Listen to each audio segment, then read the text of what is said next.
वज़ीर आला रेवंत रेड्डी ने तमाम तेलुगु अवाम को संक्रांति की मुबारकबाद दी।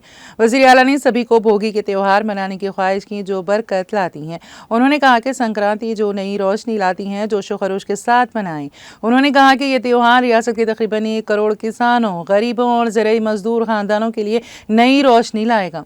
वज़ीर आला रेवंत रेड्डी ने कहा कि संक्रांति का त्यौहार 4 फलाही स्कीमों के निफाज का आगाज़ करता है, जिसमें किसानों को रैतु भरोसा की रकम बढ़ाकर 12,000 रुपये करना, ज़राई मजदूरों के खानदानों को इंदिरम्मा आत्मीया भरोसा की नकद इमदाद, नए राशन कार्ड्स और बेघर गरीबों को इंदिरम्मा मकानात शामिल हैं। उन्होंने इस आज़म का इजहार किया है कि हर फलाही स्कीम उन तमाम लोगों तक पहुँचे जो अहल और मुस्तहक हैं। उन्होंने यकीन ज़ाहिर किया कि रियासत तेलंगाना तमाम शोबों बशमूल ज़राअत, रोज़गार की फराहमी और सनती शोबों में गैर मुतज़लज़ल तरक्की हासिल करेगी। उन्होंने कहा कि संक्रांति का त्यौहार आज़ादी और खुशहाली के साथ मनाया जाना चाहिए ताकि तमाम लोग खुशी खुशी तेलुगु रवायात को बरकरार रख सकें। पतंग उड़ाते वक्त मुनासिब एहतियात बरतने का मशवरा दिया जाता है।